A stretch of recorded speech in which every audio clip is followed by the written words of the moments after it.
యూనివర్సిటీలో పిల్లల్ని కూడా అడిగితే నిజంగా ఫ్రాంక్గా చెప్పమంటే పీజీ చేస్తే మంచి సంబంధం వస్తుందని మా అమ్మ నాన్న ఇక్కడికి పంపించారండి అన్న వాళ్ళు కూడా ఉన్నారు.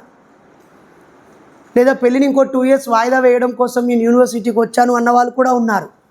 డిగ్రీ పాస్ అయ్యాక ఈ చదువును నీ బతుకులో ఉపయోగించుకుంటున్నావా అంటే లేదు అనే వాళ్ళే ఎక్కువ మంది ఉన్నారు. డిగ్రీలు, పీజీలు, ఎంబీఏలు, ఎంసీఏలు ఎన్నో చేసిన హౌస్ వైఫ్గా పరిమితమైపోయే వాళ్ళు కోకొల్లలుగా ఆడపిల్లలు ఉన్నారు. దయచేసి నా ముందున్న ఈ చీరాల ఆడబిడ్డలు, ఈ గవర్నమెంట్ డిగ్రీ కాలేజ్ ఆడబిడ్డలు, మీరు చదివిన చదువుకు విలువ ఇవ్వకుండా, మీరు కష్టపడి రూపాయి సంపాదించకుండా ఇతరుల మీద ఆధారపడే బతుకు మీకొద్దు. మీ కాబోయే భర్త నెలకు ₹1 కోటి సంపాదించినా, మీకు 100 కోట్ల ఆస్తున్న వ్యక్తి మిమ్మల్ని పెళ్లి చేసుకున్నా, ఇంట్లో సకల సౌకర్యాలున్నా, దయచేసి సింహము, పులి అడవిలో హాయిగా ఉంటుంది, టైం టు టైం మటన్ పెడతామని బోన్లో ఉంచితే అది సింహం కాదు, పులి కాదు, అది పశువుల ప్రదర్శనశాలలో ఉన్న జంతువు.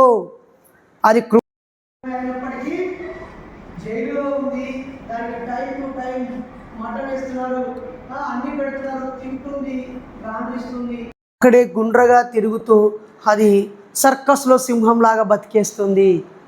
కాబట్టి ప్రకృతిలో, అడవిలో సింహంలాగా, వైల్డ్ లైఫ్ యానిమల్ లాగా మీరు ఉండాలి. మీ భర్త సంపాదించే డబ్బు మీద ఆధారపడడానికో, సేవలు చేస్తూ మీ చదువు నిరుపయోగంగా మారొద్దు అనేది నా ఇంటెన్షన్. మీరు మీ హస్బెండ్కి సపోర్ట్ చేయొద్దు అని కాదు, మీ పిల్లలని కేర్ చేసుకుంటూ హౌస్ వైఫ్గా ఉండొద్దు అని నేను కాదు. కానీ మీరు ఎప్పుడైతే డబ్బులు సంపాదిస్తారో అప్పుడు మాత్రమే మీ మాటకు విలువ ఉంటుంది. మీ చుట్టూ ఏ ఆడపిల్ల అయితే కుట్టు మిషన్ కుడుతున్నో, వ్యాపారం చేస్తూనో, చిట్టీలు వేస్తూనో, ఏదో ఒక పని చేస్తూ డబ్బులు సంపాదించే ఆడపిల్లకి, అవసరమైతే 5,000 10,000 బదిలీయగలిగే ఆడపిల్లకి ఇచ్చే విలువ వేరుంటుంది. రూపాయి సంపాదించకుండా భర్త చాటున బతికే ఆడపిల్లకి విలువ వేరే ఉంటుంది. ఏ ఆడపిల్లకైనా కన్నీళ్ళు రావడానికి కారణము, కష్టాలు పడడానికి కారణము, అవమానాలు పడడానికి కారణము, ఆత్మహత్య చేసుకోవడానికి కారణము, బతుకంతా సారహీనంగా కుక్కిన పేనులాగా, చెప్పు కింద రాయిలాగా బతకడానికి ప్రధాన కారణము ఆడపిల్ల తాను జ్ఞానం కోసం చదవకపోవడము, చదివిన జ్ఞానాన్ని డబ్బు సంపాదించకపోవడము, సంపాదించిన డబ్బుని తాను స్వతంత్రంగా నిర్ణయం తీసుకొని ఉపయోగించకపోవడము, ఇతరుల మీద ఆధారపడడం వల్ల మాత్రమే అమ్మాయిలకి గౌరవం రావట్లేదు. కాబట్టి నా ముందున్న చీరాల ఆడబిడ్డలందరూ, నా అన్న బిడ్డలు, మీరంతా చదివిన చదువుకి అర్థం వచ్చేలాగా చదవండి.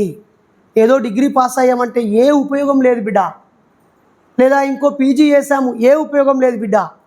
జీవితాన్ని చదవండి. డబ్బు ఎలా వస్తుంది, ఎలా ఖర్చు అవుతుంది, ఏం చేస్తే మిగులుతుంది, ఎక్కడ వృధా ఖర్చు అవుతుంది, నేను వృధా ఖర్చుని ఎలా అరికట్టాలి, నేను మిగులు సొమ్ముని ఇన్వెస్ట్మెంట్ ఎలా చేయాలి, దాన్ని పెట్టుబడిగా ఎలా మార్చాలి, నా ద్వారా సంపద ఎలా ఉత్పత్తి కావాలి, నేను ఏ పని చేసి నువ్వేం చేస్తావు అని అంటే నీ వృత్తి ఏంటి అని అర్థం. హౌస్ వైఫ్ అనేది ఉద్యోగం కాదు, వృత్తి కాదు, ఐడెంటిటీ అసలే కాదు. భారత రాజ్యాంగం అందరికీ సమాన హక్కులు ఇచ్చింది, సమాన అవకాశాలు ఇచ్చింది. మీకు జీవించే హక్కులో చదువుకునే హక్కు కూడా అంతర్భాగమే, అభివృద్ధి చెందడం కూడా అంతర్భాగమే, గౌరవంగా బతకడం కూడా అంతర్భాగమే.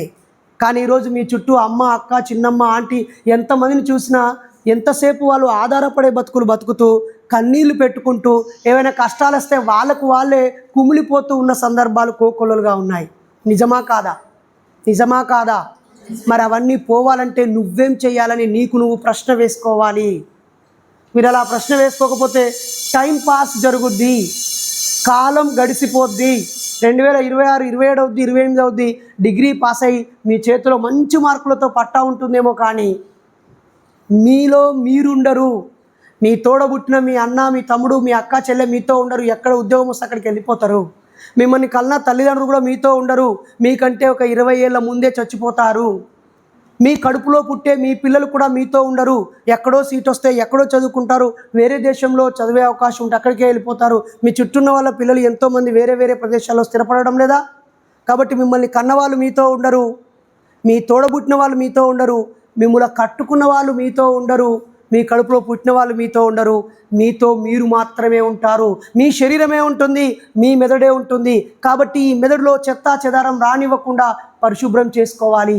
ఈ శరీరాన్ని శుభ్రం చేసుకుంటాం, పళ్ళని శుభ్రం చేసుకుంటాం, ఒళ్ళుని శుభ్రం చేసుకుంటాం, బట్టల్ని శుభ్రం చేసుకుంటాం. ఒక్కోసారి కూర్చుని ప్రశాంతంగా నా మెదడుకి ఏమైనా చెదలు పట్టిందా, నా మెదడులో ఏమైనా బలహీనతలు ఉన్నాయా, ఏదైనా విషయం నేను అర్థం చేసుకోవడం లేదా, మాట్లాడడం లేదా, లేకపోతే నేను ముందుకు వెళ్ళకుండా ఉందా, నాలో సరి చేసుకోవాల్సింది ఏముంది అని నీ మెదడుని కూడా శుభ్రం చేసుకోవాలి. నాతో నేనే ఉంటాను, ఏ కష్టం వచ్చినా నేను ఎదుర్కొంటాను. అయ్యో ఒక ఆవిడ వాళ్ళ భర్త చనిపోతే 2 పిల్లల్ని పోషించలేక 2 బకెట్లో ముంచి చంపి తాను ఆత్మ చేసుకుందని పేపర్లో వచ్చిందే. ఇలాంటి పరిస్థితి నా స్నేహితులు ఎవరికైనా రాకుండా ఉండాలంటే తనను తాను ప్రేమించుకోవాలి, ఇష్టపడాలి, ఆరోగ్యం మీద దృష్టి పెట్టాలి, బలంగా దృఢంగా ఉండాలి. అమ్మో నేను లావ్ అయిపోతున్నానని టెన్షన్ పడడము, అయ్యో నేను నాజిక్గా ఉండాలని ఉపవాసం ఉండడము, నాకు జుట్టు లేదని బాధపడము, నేను ఎక్కువ అందంగా లేనని బాధపడము, ఇవన్నీ చెత్త బిడ్డ. నీ వ్యక్తిత్వము నీ జ్ఞానంలో ఉంటుంది, నీ పలకరింపు మాటలో ఉంటుంది, నీ ప్రవర్తనలో ఉంటుంది, నీ చలాకీతనంలో ఉంటుంది.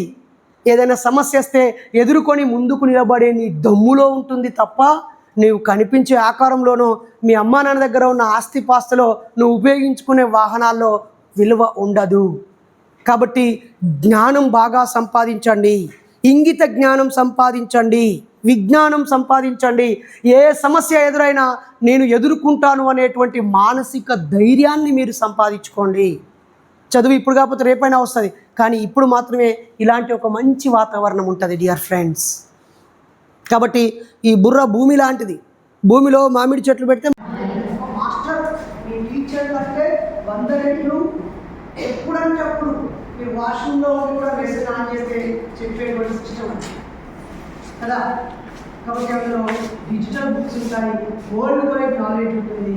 మీరు దాన్ని సంపాదించుకోవడానికి ఫోన్ ఉపయోగించుకోవాలి. తోటలోకి వచ్చి పళ్ళు తెప్పుకొని కడుక్కొని కట్ చేసుకొని నమిలి హాయిగా మింగాలి.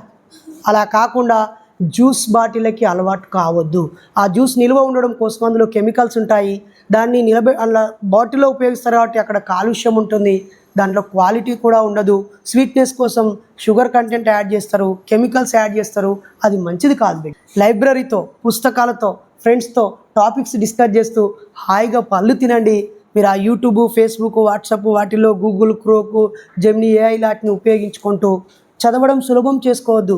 బాగా చదివి స్ట్రాంగ్ చేసుకోవాలి. చేసుకుంటారా? ఓకేనా బాబాయ్? Thank you. నాకు చాలా మంచి అవకాశం ఇచ్చారు. ఏమైనా పొరపాట్లు మాట్లాడుంటే క్షమించండి. నా మెయిన్ ఇంటెన్షన్ అయితే ఇంతమంది కూతుళ్ళను సంపాదించుకోవాలని వచ్చాను. నాతో ఎవరు నన్ను బాబాయ్గా యాక్సెప్ట్ చేశారా? Thank you.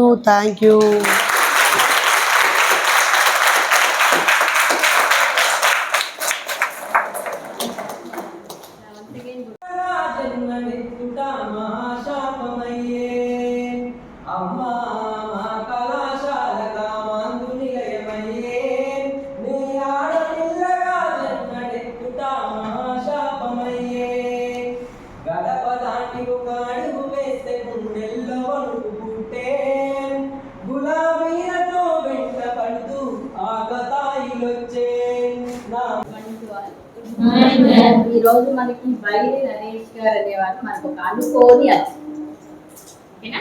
సో వాళ్ళు వేరే పని మీద వెళ్తూ సో మీ పిల్లలందరికీ కూడా ఒక మంచి మెసేజ్ ఇవ్వడానికి ఆయన మనం రిక్వెస్ట్ చేశారు. బట్ మీకు ఇది 1 అవర్, హాఫ్ అన్ అవర్ ఇస్తే అయ్యేది కాదండి. దాదాపు ఒక హాఫ్ డే కుదిరితే 1 డే కూడా, అంటే అంత మెసేజ్ ఉందన్నమాట. సో సార్ చెప్తున్నప్పుడు వాళ్ళ అబ్బాయి స్టోరీ ఒకటి చెప్పారు, కారు స్టోరీ ఒకటి చెప్పారు. సో ఏం చెప్పారు, ఏది అడ్డొచ్చినా సరే ఆగకూడదు మీ ప్రయాణం. అలాంటివి వచ్చినప్పుడు మీరు క్లాస్ కొట్టాలి. అర్థమైందా? ఓకే శ్రోతల్లాగా వింటా ఉన్నారు. అది మీ లైఫ్కి ఏది దగ్గరగా ఉంటుంది అనేది మనం తీసుకోవాలి. తీసుకొని ఆ చెప్పేటువంటి ఆ స్పీకర్కి కనుక మనం మోటివేషన్ ఇంకా మంచి మాటలు ఇంకా బాగా వస్తాయి. సో ఇక్కడ మాకు మీరు ఇబ్బంది పెట్టినటువంటి మాటలు ఏమీ లేవండి. సో మాకు ఇదొక గౌరవంగా మేము భావిస్తున్నాము. సో మీ జీవితంలో దీన్ని ఏ ఒక్క క్షణం మీరు అన్వయించుకున్నా సరే ఈ యొక్క మెసేజ్కి ఒక సార్థకత సమకూరినట్టే. సో మాకు ఈ అవకాశం ఇచ్చినటువంటి బైరి నరేష్ గారికి, అలాగే ముందుగా మిమ్మల్ని మంచి పాటలతో ఇన్స్పైర్ చేసినటువంటి శివ గారికి ధన్యవాదాలు చేసుకుంటున్నాను. 2 నిమిషాలు సార్ చెప్పిన దాని గురించి మీకు ఎలా అనిపించింది మెసేజ్ అనేది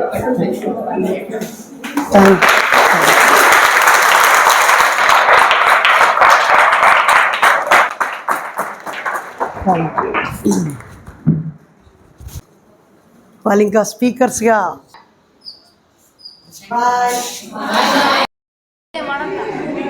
పిల్లలు ఒకసారి నా ఫ్రెండ్స్కి హాయ్ చెప్పండి. హాయ్ చెప్పినా బాయ్ చెప్పిన.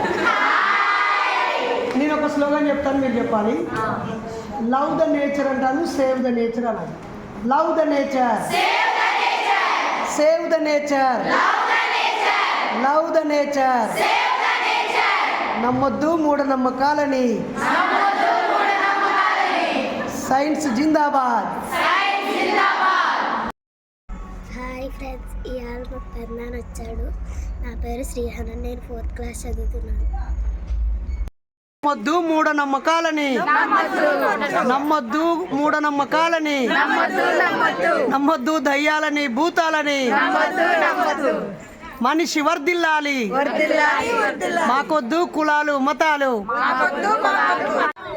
నశించాలి మహిళల పట్ల వివక్షత, మహిళల హక్కులే, మహిళల హక్కులే.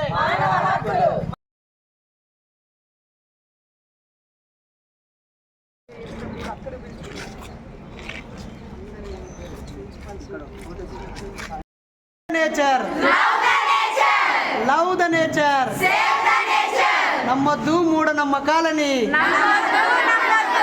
సైన్స్ వర్ధిల్లాలి. Thank you for your great thought-provoking and insightful message. మేమైతే చాలా హ్యాపీగా ఎంజాయ్ చేసాం. మా పిల్లలు మేమందరం కూడా సార్ చెప్పినట్టుగా నెక్స్ట్ టైం ఫుల్ లెంగ్త్ మనం విత్ పర్మిషన్ ప్లాన్ చేద్దాం. సో మీరు ఇక్కడికి రావడం అనుకోకుండా మా అందరికి మంచి సందేశం ఇవ్వటం మా అందరికీ చాలా ఆనందంగా ఉంది. గట్టిగా ఒకసారి ప్లీజ్ యాక్సెప్ట్.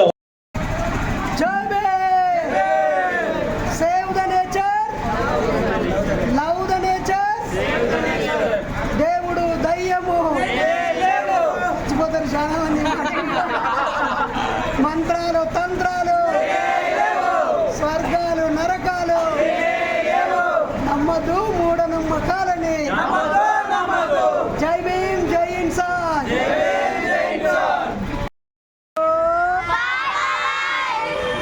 పిల్లలు నమ్మొద్దు మూఢనమ్మకాలని, నమ్మొద్దు మూఢనమ్మకాలని. దయ్యాలు భూతాలు, మీరు లేవాలి. దయ్యాలు భూతాలు, నమ్మొద్దు మంత్రాలు తంత్రాలు.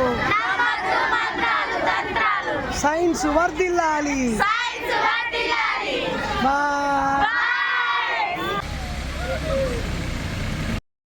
హలో అందరికీ జై భీమ్.